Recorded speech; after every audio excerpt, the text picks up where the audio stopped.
Estamos aqui na 62ª Assembleia da Associação Geral da Igreja Adventista do Sétimo Dia, falando mais uma vez sobre as decisões, as nomeações, as eleições, as discussões importantes sobre os rumos da Igreja Adventista do Sétimo Dia, uma organização com mais de 23 milhões de membros ao redor do mundo.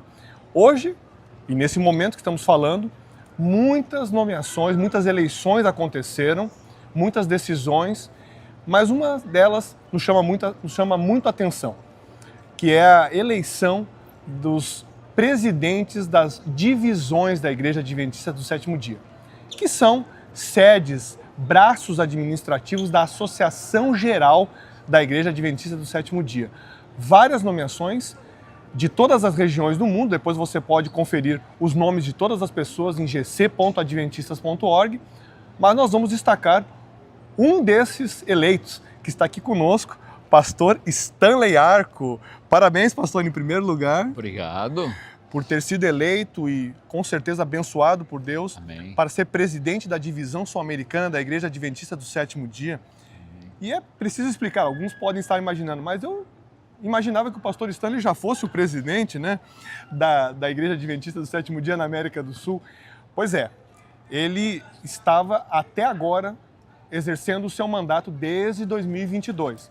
Na Igreja Adventista, a cada 5 anos, ou nesse caso, excepcionalmente, na última edição, nós tivemos 3 anos de diferença apenas.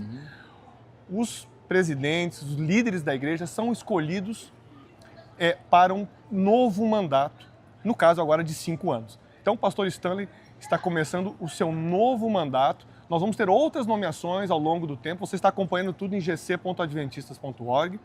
Mas pastor Stanley, agora planos, um planejamento para os próximos 5 anos. Eu sei que o planejamento da divisão sul-americana já acontece há um bom tempo, já está sendo estruturado e trabalhado em um regime de participação bem ampla.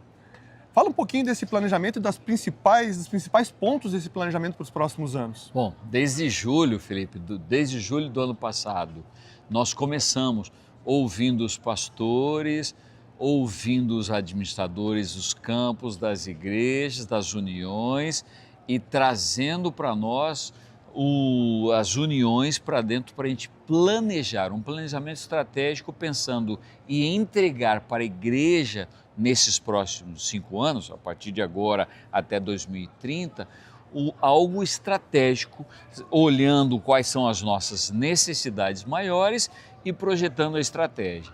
E na avaliação de todo esse trabalho feito até agora, que não terminou, nós vimos então 4 grandes necessidades. A primeira delas diz respeito à identidade, a comunhão no que diz respeito ao que é a igreja, com a base na palavra de Deus. Perfeito. Isto é identidade, cuidado nesse sentido, para não perdermos de onde nós saímos, para sabermos e entendermos para onde nós vamos. Nossas bases, nossas referências. Nossas bases e referências para saber aonde a gente vai. Perfeito. Segundo, na formação de líderes, nós temos uma carência em todos os níveis, na igreja local, nos campos, nas uniões, na divisão, de formar líderes, cada dia mais crescer nesse sentido.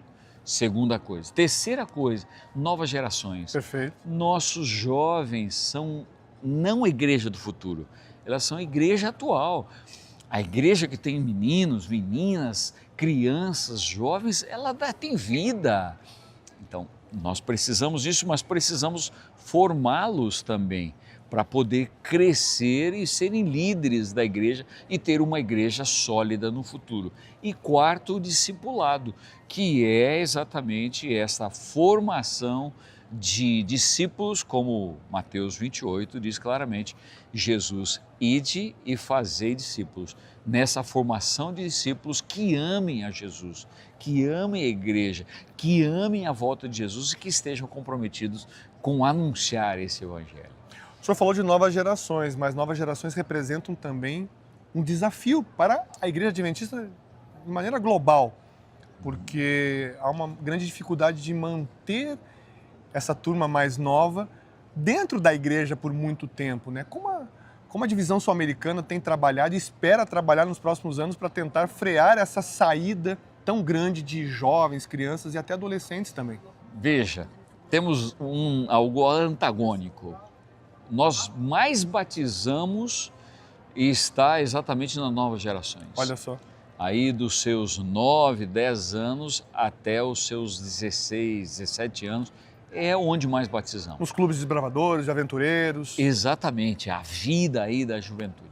Mas ao mesmo tempo, quando você começa a olhar, o ponto em que nós mais somos frágeis está exatamente dos 18 aos 25 anos. É onde nós mais perdemos. Então aqui nós temos que concentrar força e atenção especial. E a pergunta é a seguinte: quanto da minha igreja está sendo intencionalmente atender nossas novas gerações, os nossos jovens, nossos adolescentes, nossas crianças? Quão intencional é nossa ação nesse sentido e quão relevante está sendo o programa da igreja para essa galera. Sim, que é assim que o pessoal fala mesmo, né? Eles precisam estar envolvidos nas comissões da igreja, eles precisam saber o que é, eles precisam ser ouvidos, participar eles precisam ativamente. ter atividades para eles, que esteja verdade. junto com a igreja. É isso aí. Que estejam evangelizando também, que estejam comprometidas nesse sentido. Então, é parte importantíssima as novas gerações e nós precisamos pensar neles. Então as novas gerações têm que ser apoiadas pelas antigas gerações para isso, né? Exatamente. O melhor, o maior segredo está em que eu devo preparar alguém para me substituir. Ok. Ou seja, o ancião, o líder da igreja, preparar um jovem Perfeito. que possa substituí-lo para dar a continuidade. E não se agarrar nessa Sim. cadeira e dizer, é minha. Não. E aí vem a questão do discipulado também, que é muito importante, que é um grande desafio. Como fazer? A gente fala muito de discipulado, inclusive na Assembleia Mundial já apareceu várias vezes a palavra discipulado e vão ter outras discussões, inclusive no manual da igreja, sobre discipulado, fortalecimento. Mas como é que o discipulado pode ser fortalecido nos próximos anos pela divisão sul-americana, que tem um planejamento tão estruturado assim? O discipulado a gente não faz simplesmente como um sermão na igreja, onde todo mundo está, nós damos a coordenada, E pronto. despedimos na porta da igreja e tchau. E o discipulado acontece. Discipulado, ele é braço, mão, é junto, ombro no ombro, poder ajudar. E aí temos uma necessidade na questão do discipulado, que é nossa igreja, boa parte dela, ela tem menos de 10 anos, é mais do que 50%. 10 anos de tempo de batismo, de né? tempo de batismo. Então somos jovens, adventistas jovens, vamos dizer assim. Sim, há pouco tempo. Mas essas pessoas precisam, logo que batizada, precisam da atenção nossa. Como guardar o sábado, como fazer um culto do pôr do sol, como fazer o culto familiar. Até como guardar o sábado, né, pastor? Todos esses detalhes são importantíssimos dentro do programa. E quem pode ajudar isso? Aquele que já conhece, já tem uma vivência Mais nisso, maduro, né? para poder ajudar, para eles poderem concentrar a atenção nisso e fortalecer, um amadurecimento espiritual dessas pessoas. Isso é discipulado, comendo junto com eles também. É isso aí. Finalizando, um outro ponto bem importante, uma grande preocupação da igreja em nível global é com as missões transculturais, com a expansão do cristianismo para culturas e regiões onde o cristianismo não é predominante, não é forte. Como a Igreja Adventista do Sétimo Dia na América do Sul, eu sei que ela tem contribuído, mas como ela espera contribuir significativamente nos próximos anos, mais do que já está fazendo? Na América do Sul, nós recebemos muitos estrangeiros que são de outros lugares com desafio de poder evangelizá-los. Aqui nós temos algo que nós podemos fazer, trabalhar com chineses, coreanos, árabes, etc. Esse é um. Mas nós vimos o seguinte, Mateus 24:14 diz assim: esse evangelho do reino será pregado em todo o mundo, em testemunho a todas as gentes ou nações, então virá o fim. Então nós percebemos o seguinte: se nós pregarmos o evangelho na América do Sul, estamos conquistando uma boa parte de um desafio que é nosso, mas não está completo. Jesus não pode voltar. sem que ele seja atendido, atender o mundo inteiro. Além disso, nós recebemos líderes ou missionários no passado que vieram da Europa, da América do Norte, que estiveram participando conosco e envolvidos no programa de oferecer o Evangelho de Jesus a essas pessoas. Então nós queremos que agora dar o nosso agradecimento a essas pessoas. Exato. Poder agora levar a Janela 1040 a outros lugares que têm maiores desafios de evangelização, levar esse evangelho às outras pessoas. Aqui está o nosso desafio. Então chama-se programa que nós temos Mission Refocus. É mandar para outros lugares famílias que possam evangelizar. E o nosso sonho nesses 5 anos são 50 famílias. Que maravilha, hein? Para poder anunciar Jesus em diferentes lugares.